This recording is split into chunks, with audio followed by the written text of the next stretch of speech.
Les bouffées de chaleur traduisent une augmentation soudaine de la température corporelle avec une impression de chaleur qui monte jusqu'au visage.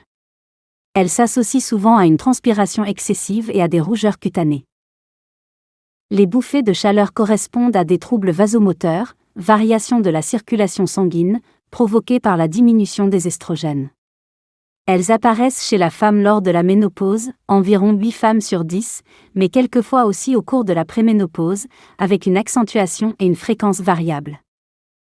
Cette sensation de chaleur se manifeste en principe quelques minutes et apparaît d'abord la nuit, puis le jour, après un repas, un effort, en cas de stress ou de forte chaleur. Pour certaines femmes, les bouffées de chaleur compromettent la vie sociale et professionnelle.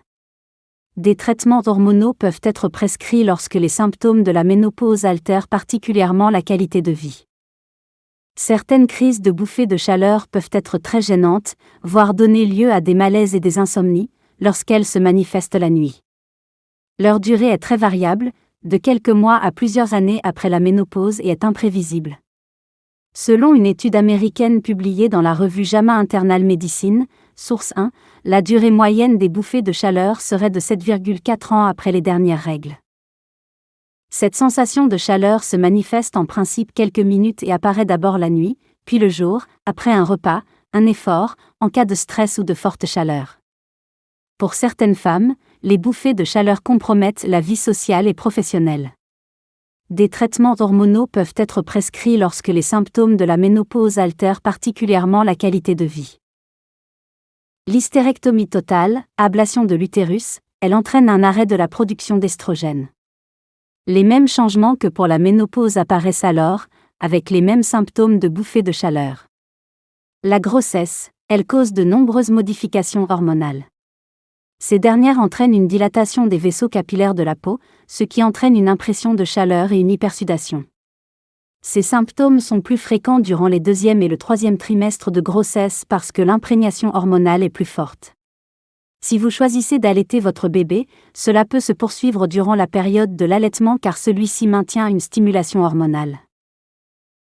Généralement, les bouffées de chaleur sont liées à des bouleversements hormonaux tels que la ménopause, ainsi que la préménopause et à la postménopause, la diminution progressive des estrogènes tend à dérégler le système de régulation de la température, axe hypothalamo-hypophysaire.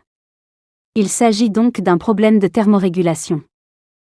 Le cycle menstruel, les estrogènes sont présents en plus grande quantité au début du cycle menstruel, avant l'ovulation, et diminuent lors de la fin de celui-ci, au moment où les règles se déclenchent. Il est donc possible de ressentir des bouffées de chaleur durant le syndrome prémenstruel, SPM, ou lors des premiers jours de règles, en lien avec cette variation hormonale. Un cancer du sein, dans ce cas, ce n'est pas la maladie en elle-même qui provoque les bouffées de chaleur mais les traitements. Les médicaments anti-estrogéniques peuvent causer une préménopause. Apparaissent alors le stress, l'anxiété et les émotions. Le cortisol, qu'on surnomme l'hormone du stress, est alors produit en trop grande quantité. Le cortisol stimule le système cardiovasculaire, ce qui peut causer des bouffées de chaleur. Ce mécanisme est... Les facteurs qui favorisent l'apparition des bouffées de chaleur sont des bouleversements hormonaux, ménopause, grossesse, cycle menstruel, troubles thyroïdiens, un traitement hormonosuppresseur, hystérectomie, certains traitements du cancer du sein, le stress, l'anxiété et les émotions, une forte chaleur, la consommation de café, de thé, ou tout autre excitant, d'alcool ou d'épices. Les bouffées de chaleur résultent d'une augmentation de la température de la peau. Dans la plupart des cas, elles sont légères à modérées, mais leur intensité demeure variable, et accompagnée de rougeurs sur le visage. Toutefois, elles peuvent envahir tout le haut du corps de la personne d'une sensation de chaleur, avec la présence d'une transpiration importante. Les bouffées de chaleur sévères provoquent une gêne importante et une inquiétude due à une impression d'étouffement ou d'oppression. Dans les cas sévères, les bouffées de chaleur peuvent engendrer des malaises et des syncopes. La fatigue et l'irritabilité peuvent apparaître à la suite. Les bouffées de chaleur sévères provoquent une gêne importante et une inquiétude due à une impression d'étouffement ou d'oppression. Dans les cas sévères, les bouffées de chaleur peuvent engendrer des malaises et des syncopes. La fatigue et l'irritabilité peuvent apparaître. Il n'existe pas de prévention à l'apparition des bouffées de chaleur, mais les symptômes qu'elle amène peuvent être évités ou apaisés. Pratiquer une activité physique douce, yoga, marche, relaxation, porter des vêtements contenant des fibres assez fines ou naturelles car ils permettent à la transpiration de bien s'évacuer, boire au moins 1,5 litre d'eau par jour afin de pallier à la perte excessive de transpiration, éviter les repas trop riches. Diviser l'alimentation en 5 ou 6 collations par jour diminue les bouffées de chaleur car la température du corps est plus basse qu'à la suite de repas copieux.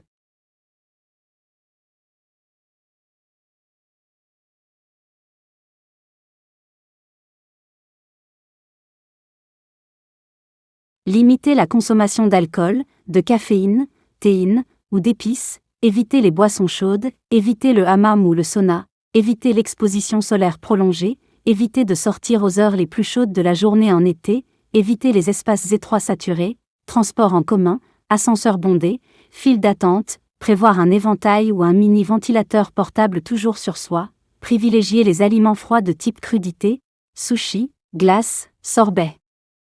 Le diagnostic des bouffées de chaleur est clinique. Il est établi par le médecin ou la patiente elle-même. Il est indispensable de consulter un médecin pour établir un traitement adapté aux symptômes des bouffées de chaleur et à la personne qui en souffre.